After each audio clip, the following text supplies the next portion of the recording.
back to Candid Convos with Nurse E. If you haven't met me, I am Nurse E, and I am here with a very special guest. I'm here with, I'm going to call her Dr. Maria, and we're going to have a very candid conversation about what it is that she does and what she practices and how it can help you as the viewers. So let's jump right in. Now, before I go into the conversation, I always like for my guests to take a little time to brag on themselves. Most of my guests don't like to do that, but I want everybody to get in the practice of just thinking about some big accomplishments that you've made and what you're aspiring to do as well. Well, I think bragging on ourselves is really hard to do. And I think especially as women, we're kind of taught not to do that. Yeah, so, I would agree. But it is important to really recognize our accomplishments and celebrate them. Yes. You know, I think that's super important. So I have for myself, I think that I am very proud of myself that I even went to medical school in the first place. Oh, okay. I think that a lot of people did not expect me to get into medical school. Okay. I had some challenges in my life. Okay. I was a single mom. Okay. And I was young when I had my kids. Yeah. And so that counted you out. There were a lot of challenges. Yeah. Yes. That kind of made it a lot harder. But it was something that, you have those times in your life where you're thinking of something, you're so drawn to something, and you tell yourself, this is crazy. This is not, no. Right. This can't possibly be what I'm meant to do. Yeah. And then it's like a little bug in your ear, and it doesn't go away, and it gets bigger and bigger, and finally you're like, I have to do this. If I don't do it, I will never know what I was capable of. Exactly. So, okay. Any other things that you wanted to say in regards to what else you were proud of? Because now I got all these questions about that. Well, I am super proud of my children. Yes. They're amazing human beings, and I mean, I can't really take responsibility for how amazing they are. I like to think I had a little bit to do with it. But they are amazing people. So I'm just that, I'm super proud of them and what I was able to do with them when they were young, and to show them how important it is to really figure out what's meaningful in your life, and go for it. Yeah. No matter what other people around you say. Yeah. You just go for it, and you just, live your most real life. That's it. So that's really good. That's a very powerful lesson. And I'm pretty sure they are amazing human beings because of that. So great job. Thank you. So where did you go to medical school? How old were you? So since there were those challenges, what did that path look like? Yeah. So I became a single mom of twins when I was 19. Okay. And I was in college, and really I needed to stay and get my education. I knew that was very important. If I dropped out of school, I wasn't going to go back, or I felt like there was a very high chance that I wouldn't get back into school. So, but I wasn't originally thinking about going to medical school. I was very interested in science. I was a biology major, and when you have kids, your whole perspective on life changes, and everything just becomes a lot sharper, and you really start thinking, not just what am I meant to do, but what am I supposed to do for these little people that I'm now responsible for. Yeah. So I really thought a lot about different things. I love kids and I love working with children. Okay. And so I kind of thought about becoming a science teacher. But my daughter's pediatrician was this amazingly supportive woman who actually, she was older. This was, 30 years ago. She went to medical school with children at a time when women just didn't really do that. And she wouldn't just focus on the girls at their appointments. She would also talk to me and say, what are you doing? Are you staying in school? What are your goals? What are your plans? That's so good. And, you know, really kind of making me keep that front and center. Good. And she said to me, have you ever thought of going to medical school? She's like, I think you would make a really good doctor. And I thought, oh man, this woman's crazy. Yeah. There's no way I could do that. Right. But, you know, I just was thinking about it and started thinking more and more. And I don't know, maybe a little piece of it was because I knew people were going to say this was crazy, and almost like I wanted to just prove them people wrong. that I could do it. Yeah. So I kicked around in my head for a long time. I thought about it and thought about it. And finally, I told my mom, and I said, you know, I really think this is what I want to do. And she was so excited for me. That's so good. She was so supportive. And I think that was really so instrumental in giving me the confidence to at least go for it, at least try. At least right? try, yes. So it did take me a couple of years to really be able to prepare. Okay. I worked part-time and I took classes at night. And so I was a little bit older than the average medical student when I got in. I was in my later 20s at the time. I started med school when my daughter started first grade. Okay. So everybody's starting school. Yes. Everybody is starting school in a big way. They were first graders, and you had already finished your undergrad. So where did you go for undergrad? I went to Temple University. Okay. I was born and raised in Philadelphia. Okay. So I had gotten a scholarship to Temple, which was one of the reasons why I knew I couldn't drop out of school. I had this money, I had to use it. Like I couldn't give that up. So I was incredibly lucky to have that opportunity. So I went to Temple for undergrad, and then you know, my GPA, because I had kids and I wasn't able to put as much into my studies as I really as you need to for when you're planning to go to medical school. So I actually wound up taking night classes at University of Pennsylvania for 2 years. Okay.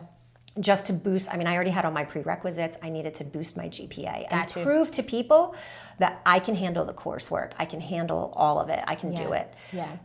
And so I did that for a couple of years. And then I wound up getting into medical school at, it was MCP Hahnemann at the time that I started. Gotcha. Now, Drexel University has taken over the school. So they actually did that while I was in medical school. So it was MCP Hahnemann when I started, and then Drexel University when I finished. Got you. Okay. So traditionally, we know you had to take some extra classes because of your GPA, but it would be 4 years of undergrad and then 4 years of medical school? That's correct. Okay. And then anything past the 8 years is if you're specializing in something. So if you want to practice medicine, no matter what field you decide to go in, primary care or a specialty, you need to do a residency as well. Okay. But the residency is in your field that you're planning to go into. So I did a 3-year pediatric residency after medical school. So 4 years of undergrad, 4 years of medical school, and then you can do a residency that's generally 3 years. Yes, so most of the general primary care related residencies are about 3 years. Okay. There's internal medicine, family practice, pediatrics. Then if you want to further specialize, for instance, if you want to go into cardiology, pulmonology, any of those fields, then that's an additional fellowship after residency. And how long is a fellowship? It depends on the field. Okay. It really depends on the field. So some of the fellowships can be 2 to 3 years. Now, if you're going into, say, a surgical field, it's going to be a lot longer, both your residency and if you choose to do a fellowship. Got you.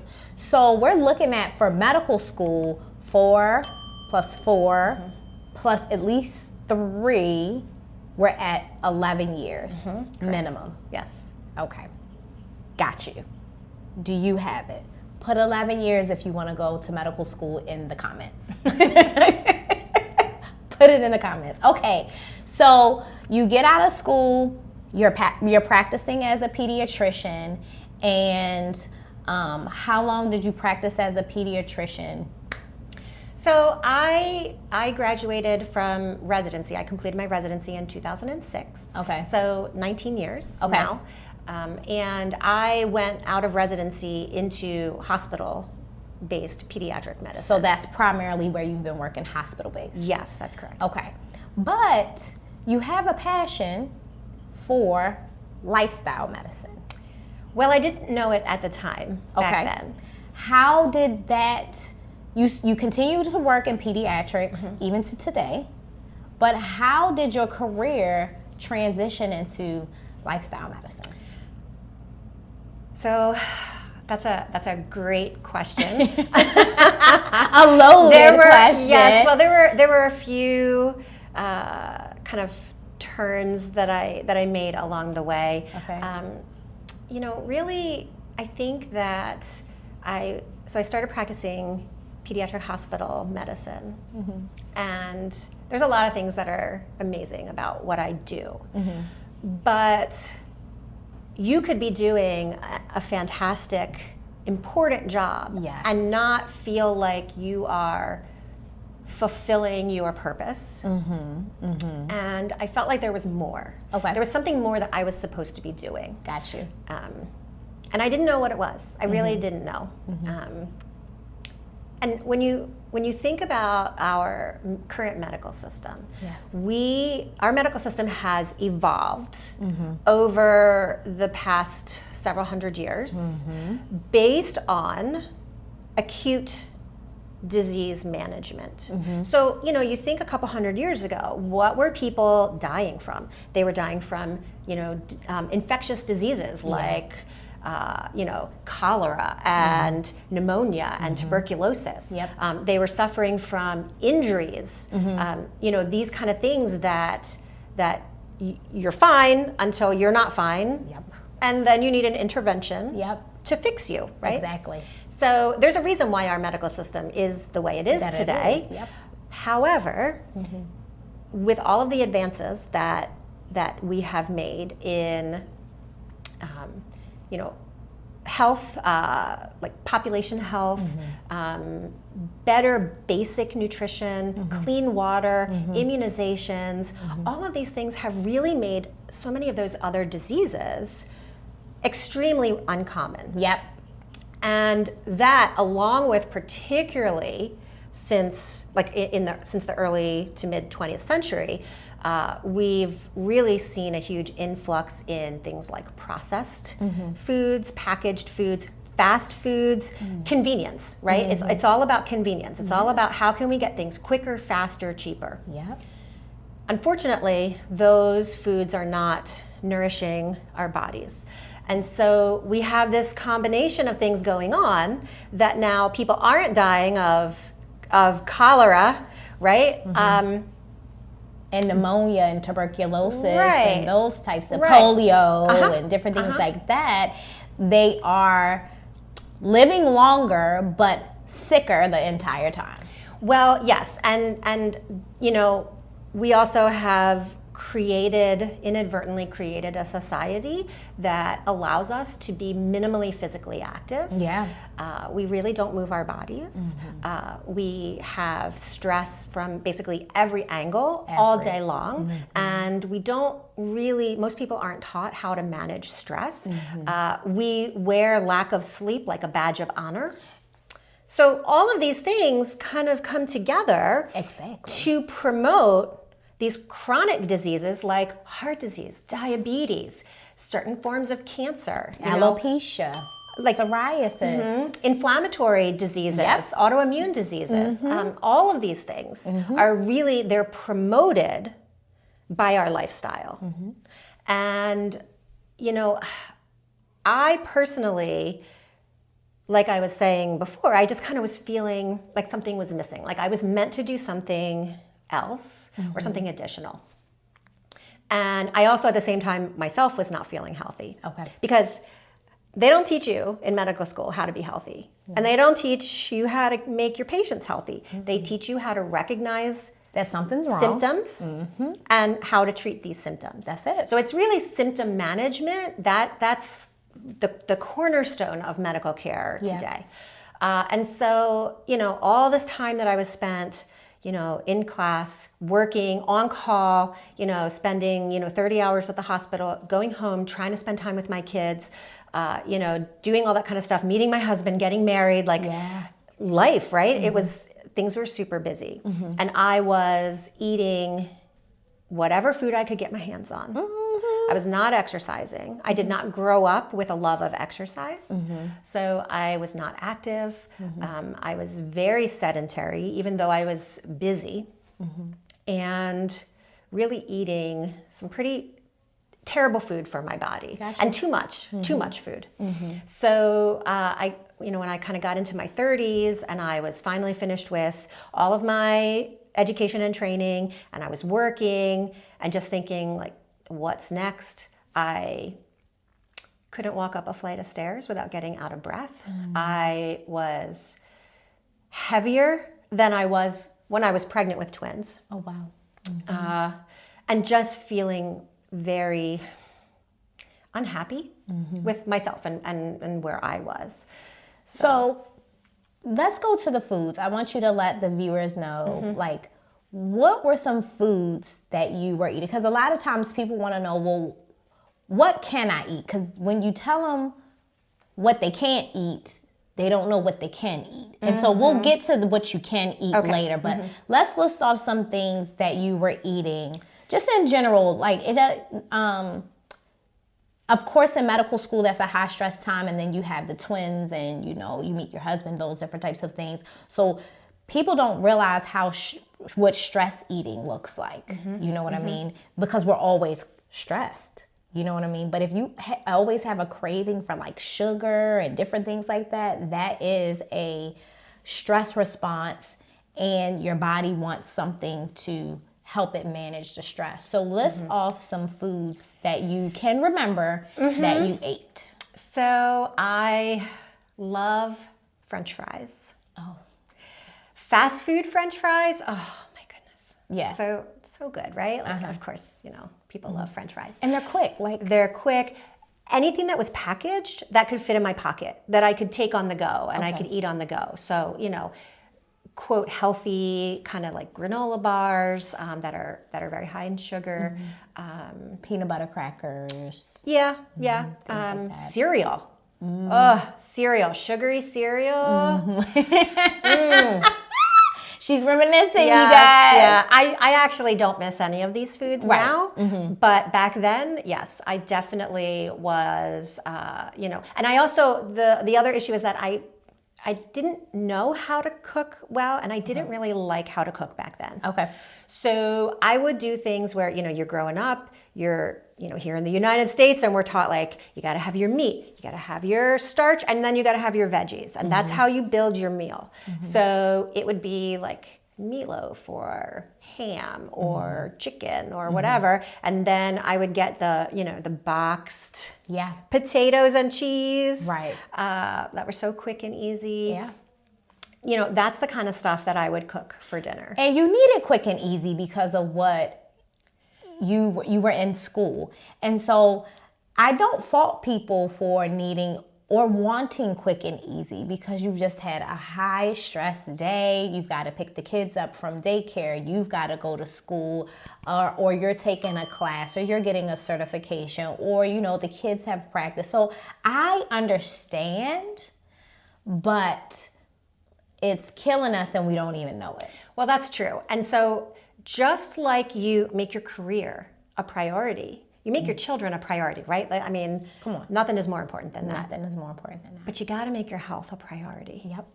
This is something that cannot be put on the back burner. It cannot. And that we just really need to shift the way we think about our health as, like a future thing. Oh, these are things that are going to happen to me when I'm older. No, I mean, really, the foundations of these chronic diseases are happening from the time that we're young, and it is slowly developing over decades. So I agree with you. I don't fault people for, you can't be perfect. There's no such thing as a perfect diet. I have not completely eliminated processed foods from my diet. I still eat some foods with sugar in them, Of course. but really instead of making all these other priorities the excuse, you've got to put your health up there the way you think about your job. Right. This is something you've got to do. You got to wake up and you got to go to work and you got to make money. You got to wake up and you got to take care of yourself. You got to move your body and you have to eat well. And it doesn't have to be perfect. You do what you can. You find the areas in life that you can focus on. Right. These healthful choices that you are able to make now. Some things you want to do, but you just might not be in the right place. That's okay. You do what you're able to do, and then you build on it from there. And my biggest component that I've been stressing this year within my own life is stress management. There are certain things that we just cannot get around, and everything, like you mentioned, pretty much has a stress component. So our job, if we're going for further education, our children, our families, our significant others, our extended families, just everything has a stress component, and you're not running around like that. You understand what I'm saying? But just like things can get a little heavy at times. And so we have to start looking at what can we take off the plate or readjust on the plate of life to make stress not so overwhelming, So for example, I was invited to go somewhere, but I already knew that Saturday I had a pretty jam-packed day. And I wanted to try to make it, but trying to make it would have created a lot of stress. I would have been going with little sleep. I had to drive 4 hours. I had to be there early. It was just like, when you know it's something that you can't do, that is an indicator that it can be a stressor. So you gotta say no, or you have to reschedule. And so we have to get comfortable with that in order to manage stress, because stress causes abnormalities in the hormones in our body. And I'm not gonna go very deep into that right now. Check out another episode that I'll post on that. But it can just dysregulate a lot of hormones in the body, which can contribute to us being chronically ill. So we've definitely got to put our health as a priority, and it's not selfish. We have to get out of the mindset that is selfish. Correct. Yes. Yeah. That is the ultimate form of self-care, is taking care of our health. Yeah. Yeah. And it's not about not caring about other people or the things that you may need to do for other people, especially if you have children. It's just that if you're not well, you can't even do those things for your children either. Right. This is the thing. So you might have that thought that like it's selfish for me to go to the gym, right? Like this is a half an hour that I could be spending with my kids and I'm going to the gym. But you are setting a good example for your children by taking care of yourself. You're teaching them it is important to you want your kids to be healthy. Right. You don't want your kids to age poorly and develop these chronic diseases and be on a list of medications and then age just kind of deteriorating very slowly. You want them to be vibrant and age well. I mean, this is what we want for all the people that we care about. Exactly. They want it for the same thing for us. Yeah. And so you're setting a good example. You're also allowing yourself by really setting the foundations for your health. You are allowing yourself to be present as they are aging, as your children are getting older. Yeah. You are able to be active and to do things, to be a productive member in your family and in your community. Focusing on your health is so vital for that. It is not at all selfish. Not at all. So, okay, you said in medical school they didn't teach you how to be healthy. You had started having some health concerns, okay? Yes, and also seeing my parents who were, you kind of start to get a little older and your parents don't seem that much older than you anymore. Right. Not like when you were young, right? Yeah. Your parents, it seems, so far away. And then you get into your 30s and 40s and you're like, oh yeah, that's not that far away, right? So, parents and family members I have seen developing some of these chronic diseases, particularly diabetes. And I just really said, I don't want this to be me. I can see the progression. I look at myself and I see where I'm going to be in 20, 30, 40 years if I don't make changes now. So I really kind of started on a journey to educate myself on what I can do. Of course, like many women, a big priority for me was losing weight. Yeah. But I wanted to be stronger. I felt like I wasn't strong. I couldn't do things. Like I said, I couldn't even walk up a flight of stairs. I mean, I could, but you know, it was embarrassing. Yeah. I didn't want other people to see me, right? Right. So I just really started kind of like investigating. Social media has its downsides, but there are also a lot of benefits for social media in that you can find communities of people that you wouldn't otherwise meet in real life. Got you. So there are a lot of physician communities on platforms like Facebook. And so I kind of would, you know, get into a group and then members would talk about, oh, here's this other group. And I would join the group and start learning and kind of hearing things. And so I was really starting to focus on things like food quality, portion control, and also now at the same time, my daughters were going to college. Okay. They decided, as soon as they went to college, they became vegetarian, immediately. And you know, they have the freshman 15 that you hear about. My daughters had that in the opposite direction. They actually lost weight after they went to college. Wow. Because they became vegetarian. Now, did they become vegetarian because they didn't want to gain the weight? What was it? It was ethical, just really, you know, not wanting to eat animals anymore. Okay. So that was why they made the choice. And I went from thinking, there's no way I could do that. There's absolutely no way I could do that. And is it even healthy to be vegetarian? I mean, aren't we supposed to eat these foods? But I wanted to support them and have food to cook when they came home from school. So I started getting some vegetarian cookbooks and kind of like learning how to fix some of these meals, learning different ingredients, learning about, you know, all the possibilities. There's so many foods out there. Yep. Because really, when you're vegetarian, you're only limiting a small number of foods. People think you're like, it's this huge restriction, and it's actually not. So I did that, and then I was like, okay, well, you know what? I'm going to do Meatless Monday in solidarity, even when they're at school. I'm gonna start doing this. And I did, and I actually started to enjoy cooking. Wow. Which I never liked before. I loved experimenting, trying different flavors. It's all about spices and everything. All about the spices. So I was doing that, and I thought, why am I only doing this once in a while? This makes so much sense to me. Yeah. And also kind of being in some, like I got into a vegetarian physician moms group. Okay. And now we're kind of like moving through into maybe like late 2019. Okay. And I saw somebody recommend a book called How Not to Die by Michael Greger. Okay. He's a physician, and he wrote this book. And the book is like this thick. So it's a little off-putting when you see it, but actually it's broken up into 2 different sections. Okay. It's very readable. And what this book discusses is the top 15 causes of illness and death in the United States and what underlies these diseases. Wow. And that was really my first introduction to lifestyle medicine. Okay. So that's when I really decided to become plant-based. So I am fully plant-based right now. Okay.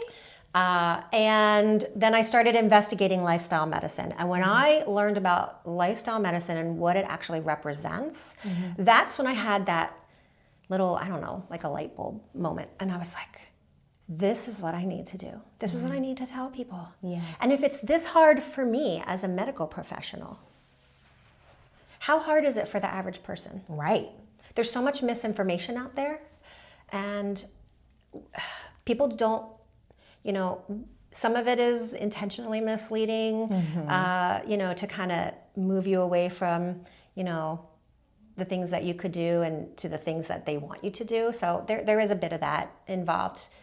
But it's not as complicated as people think. Right. And give me one misconception that people have in regards to transitioning to lifestyle medicine, and not transitioning to lifestyle medicine, but just changing their lifestyle. And I'm not saying that they necessarily have to stop eating meat. That was something that you chose to do, but what is a misconception about it? I think the biggest misconception is that it is too hard, that it's too challenging and it's not sustainable. Anytime we choose to do something hard, it's going to take effort. But, you know, kind of talking back, like what we were talking about, really paying attention to our health and making it a priority. That's what this is really about, is making all of this a priority. Right. So, and lifestyle medicine does not function necessarily independently from traditional medical care. So can you define lifestyle medicine? Yes. So lifestyle medicine includes 6 pillars. These are different areas of behavior. All of these pillars work together and help to support our health, reduce the risk of developing chronic disease. And if you've been diagnosed with chronic disease, these lifestyle pillars can help to, they can actually treat disease and sometimes even reverse some chronic diseases. And I don't want to make promises, like, you know, you hear some people say, oh, you do this, and it's like everything, you know, your skin is going to be completely clear, you're going to feel great, you're going to sleep better, you won't have, like, I mean, things happen, right? Yeah. But and we've got other things that we have to address in order for that to happen. But the way that you feel inside, physically and mentally, when you're doing these things for yourself, it's really noticeable. So the 6 pillars are a plant-predominant diet, adequate physical activity, adequate sleep, social connection, mindfulness, and substance abuse avoidance. Okay. And so you have created a community based off of the 6 pillars, correct? I'm trying to do that, yes. Okay. Yes. You know, it's kind of difficult to really get out there and start, just like jump in and start doing it, because I didn't have my own medical practice. I didn't have a primary care practice where I was seeing patients and building up relationships with families. I'm just kind of seeing kids for a day or two in the hospital, you know, fix their asthma, you know, give them antibiotics for, you know, pneumonia or whatever, why they're there, and then discharge them and they go on their way. So I was really trying to figure out, how could I start doing this? How could I start bringing this information to people? So, you know, a lot of it was educating myself. I got board certified in lifestyle medicine in 2021. Okay. Congratulations. Thank you. Yes. And I wanted to do something out of the hospital, in the community. Yes. And I actually learned about a nonprofit organization called Walk with a Doc. Now, Walk with a Doc is across the US and around the world. They have chapters all over the place. And their mission is to get both medical professionals and community members out of medical settings, in the community, outdoors. So you're getting some, like we do little health talks, we talk about, you know, different relevant topics. So you're getting education, you're getting that community and social interaction, and physical activity, because we're walking, and you're spending time in nature, which we know by itself has its own health benefits. So when I heard about this organization, I thought, this is it. This is how I can at least implement some of this lifestyle medicine in the community. So I started a chapter in Bel Air in Harford County. And so I started that in 2021. Okay. And we still meet twice a month at that location. Wow. I have since gotten sponsorship for our chapter from University of Maryland, Upper Chesapeake Health. Okay.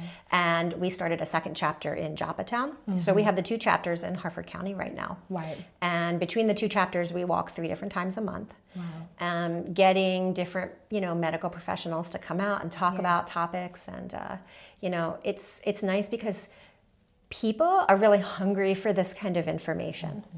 And I think one of the things that was initially very disappointing to me was that when I would talk to other medical professionals, they would say, people don't want this. People want to take a pill They don't want to make changes. They don't want to put the effort in. They just want to take a pill to fix everything. Yeah. That's a huge misconception. Well, let me just speak to their point. And I think you can get this as well. I think that they see the efforts that people minimally put in. And they're just like, I don't think that they have this in their head. No, they're never they don't want to do that. I think they've been inundated with the system for so long and see how the people are responding. And they're saying, oh, that's difficult. They're going to just do this because they don't want to do the work. And I think it's coming from a place of probably burnout. Definitely. Just like, this is what they're going to do anyway, so here you go. So I think it's coming from a place that's not the best place, but I don't think that they think that it cannot be done. I think it's just based on the experience that they've constantly been having with patients. Yes, yeah. That's totally true. Yeah. And I also think that we are approaching this, and by we, I just mean, the medical system as a whole. We approach healthy change, behavior change. We approach it as being very prescriptive.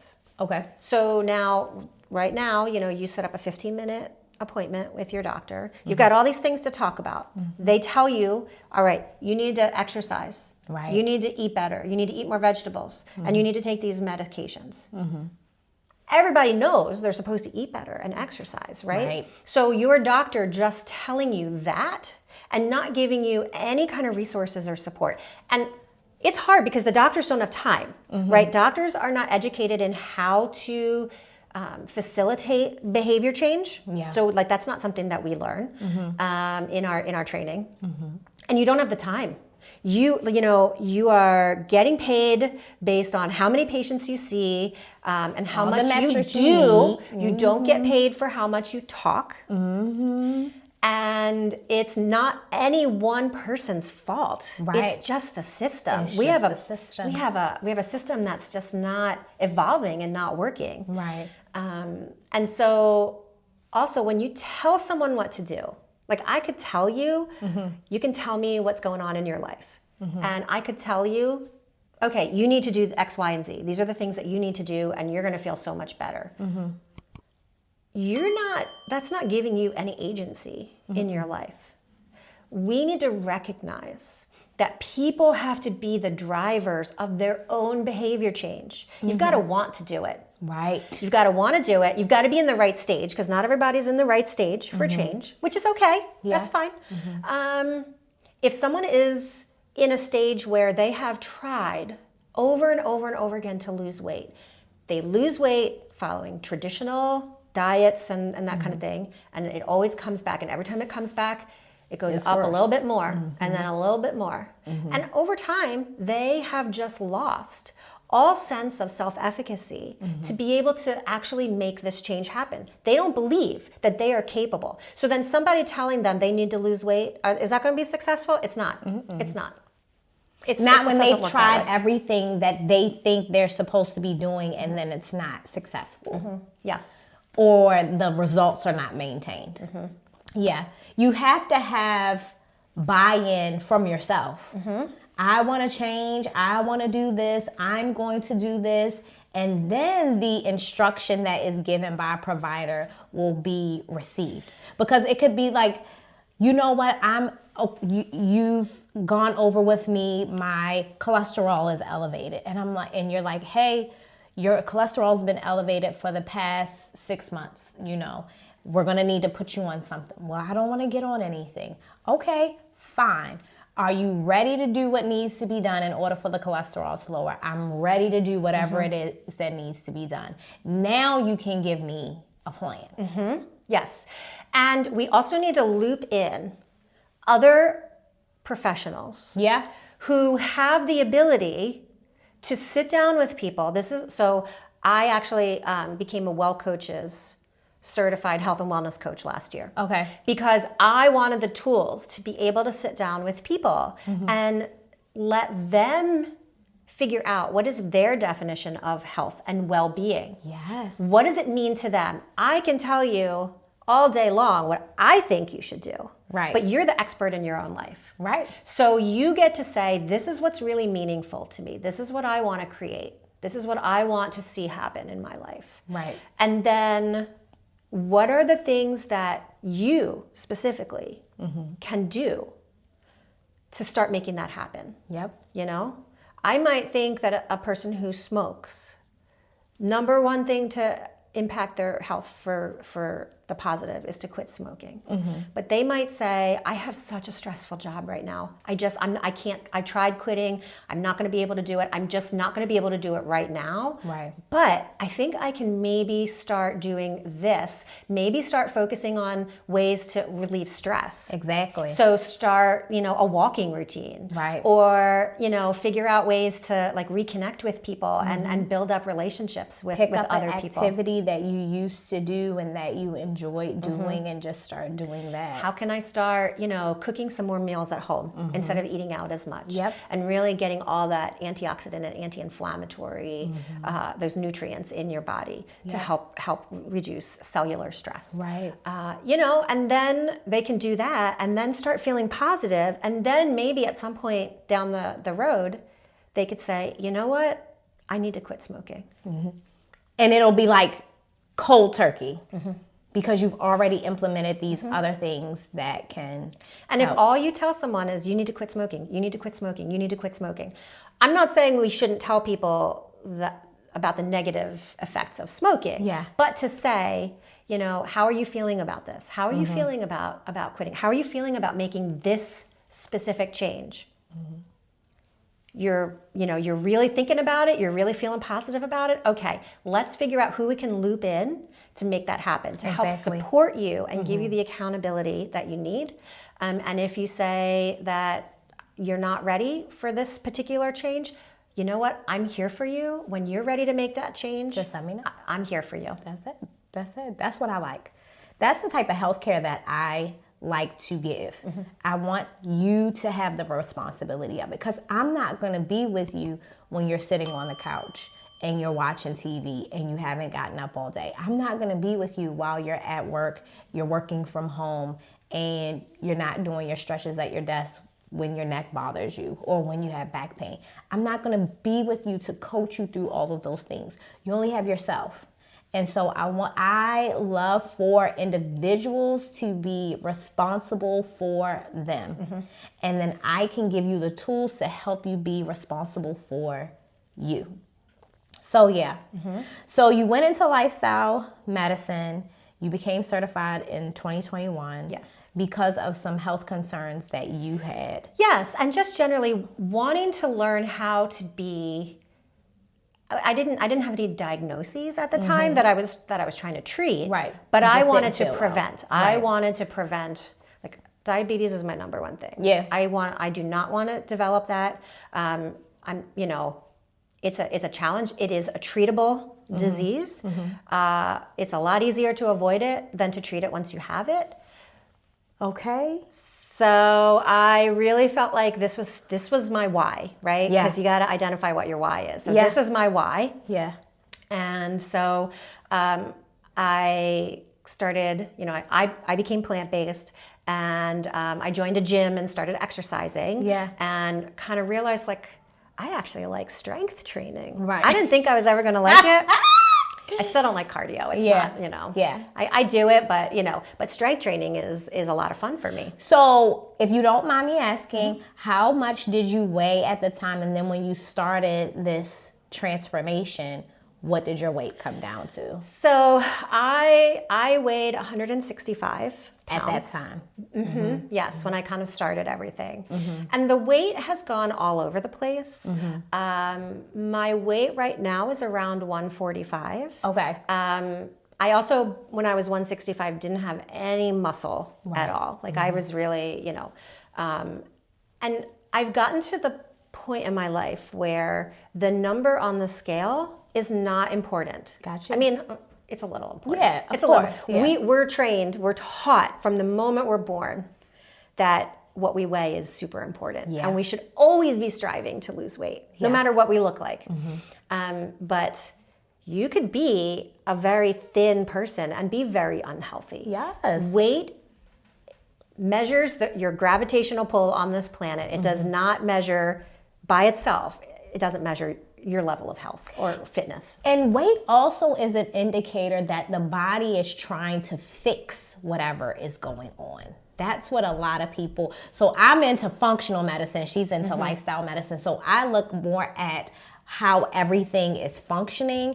And so when there is an increase in weight, it's a protective mechanism of the body, because the body doesn't just want to croak over and die. It wants to continue to compensate for whatever it is that's going on in the body until it's addressed and or it cannot compensate any longer. And usually when you end up in the hospital, related to a chronic health condition, let's just use diabetes, where you're frequently going to the restroom, you're constantly thirsty, you're constantly sweaty, your vision is blurred. That is when the body is saying, I cannot compensate anymore for this. And now you need to get some help.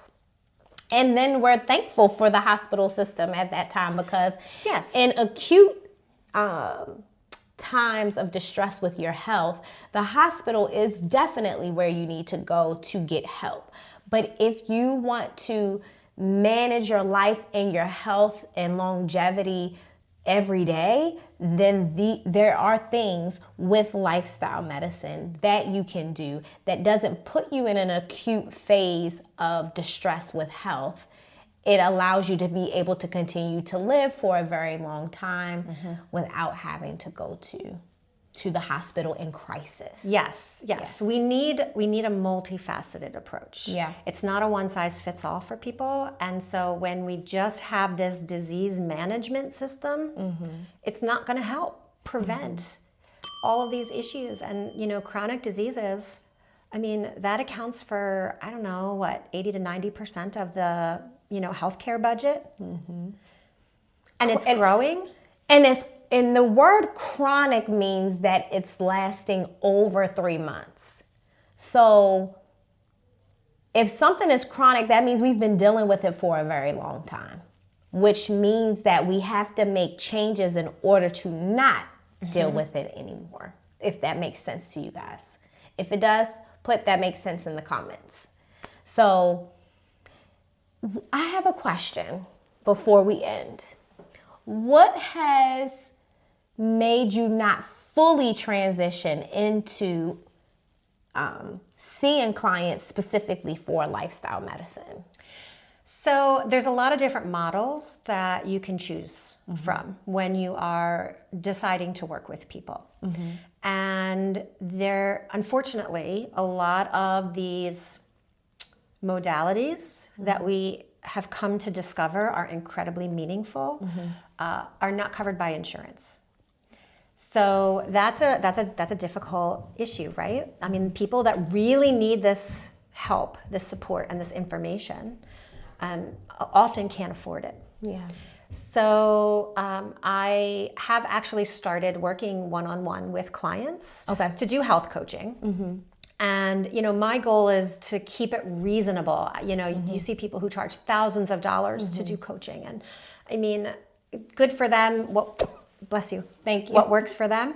I really want to keep it accessible as possible for people who need it.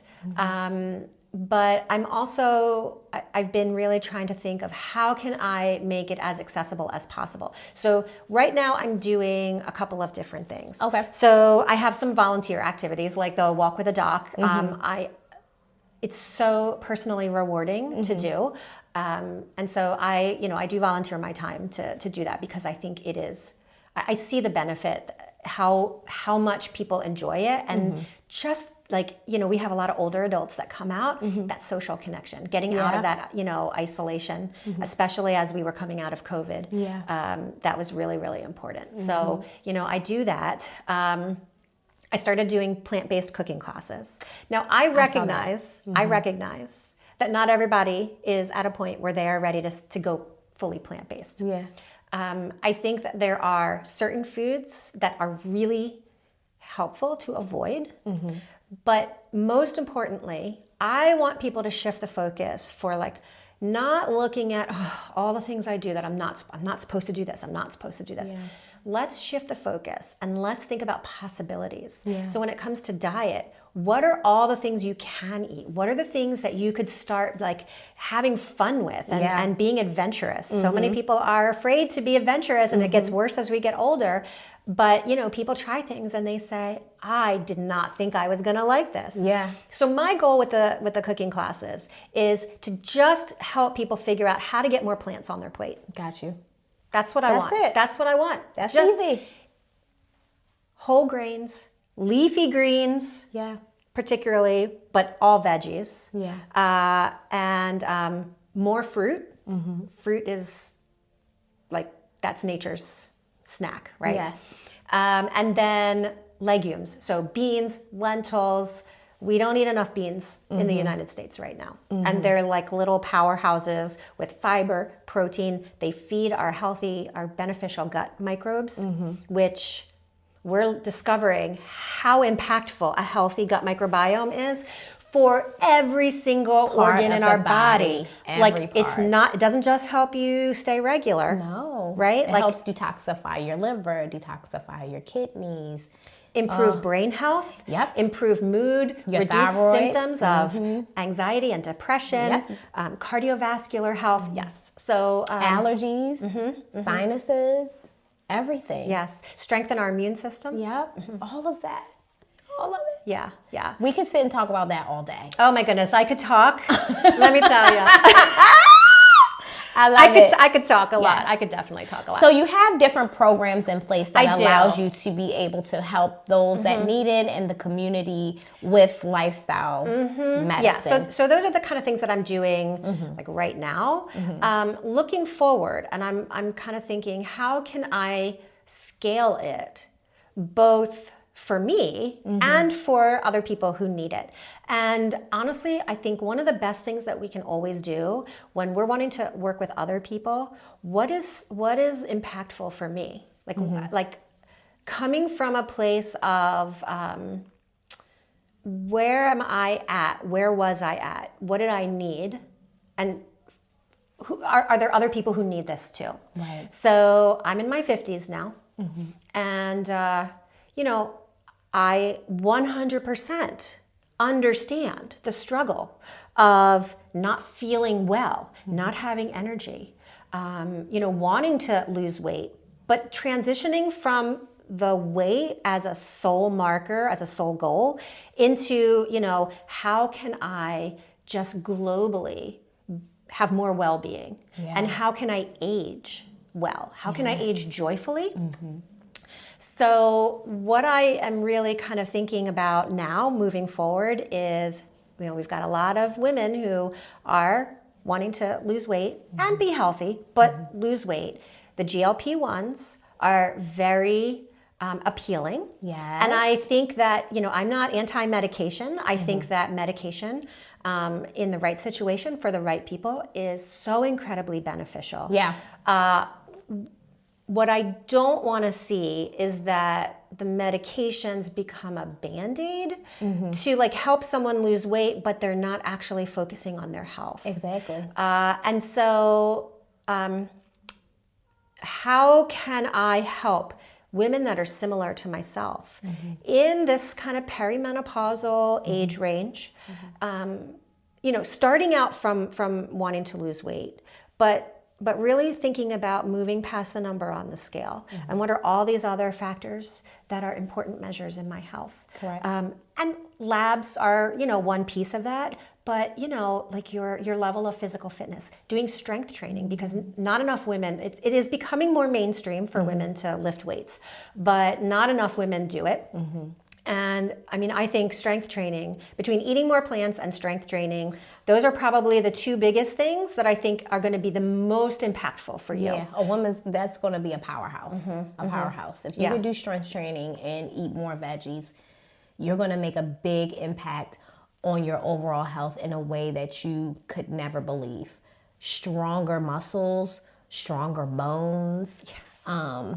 Stronger cells that make up your tissues, that make up your organs, functionality increases. You can open up a can, you can lift, you can bend, you can get down on the floor and get back with up. kids and grandkids and then get back up again. Yes, yes. Yes. Yes. So that's really, I'm kind of thinking that this is where I want to go. I would really like to create a group coaching program. It's financially much more accessible for people in a group setting. So I decided to also get my personal trainer certification. You remind me of my friend. She got all the certifications. I'm trying to tell you. But I think, you can be a one-stop shop. You know what I mean? And that's how you're looking at it. Yes. You know what I'm saying? A one-stop shop. I definitely want to link you up with a friend of mine. I think that can help with that as well. Yeah, that would be fantastic. Yes. So I am so grateful that you were able to come on the show and talk about, where you started as a medical provider and the struggle that they thought that you were going to have and not being able to attain that. And then realizing while finishing medical school where your health was and where you wanted it to go, and started doing the research to figure out, hey, what's going to be the best way to get a hold of this? You know what I mean? And then allowing that to become a passion and share that with others so that they can develop freedom, so that they could know, what their bodies can do, how they can advocate for themselves, how they can learn and become all that they need to be. So I appreciate so much that you came on the show. Thank you and so I much. know that the viewers will, definitely benefit from all of the gems that you gave today, and saying, hey, let's start somewhere, let's take accountability, let's be our own advocate, and don't beat yourself up if you can't do all the things, but at least start somewhere. I have fallen off, I have gotten up, and then I have fallen off and I got up, and I mean, that's life, right? That's what we all go through. So if you see all these influencers on social media and they seem really perfect, if these are negatively impacting people, you gotta shut it off. Yeah, you gotta unfollow. You gotta step away from it, because that is not healthy. There are too many influencers in health and wellness that are really creating a toxic environment. You have to allow yourself to be human and be perfectly imperfect, and know that perfection is not attainable for anyone. So that shouldn't even be a goal. That's not even in the equation, because it's not even possible. When you are striving for perfection, there are two options: perfection or failure. And failure is really the only option, because perfection isn't doesn't achievable. exist. When you allow yourself to step away from perfection, you have a million possibilities, a million end goals that you could hit. Yes, and be successful in. So, thank you. Thank you so much. Yes. And so, as I end every episode, you are fearfully and wonderfully made. And Dr. Marie has shown you some ways in which you can take a hold of your health so that you can go and fulfill the purpose that God has for you. So, until the next time, you guys, I will see you on the next episode. Bye.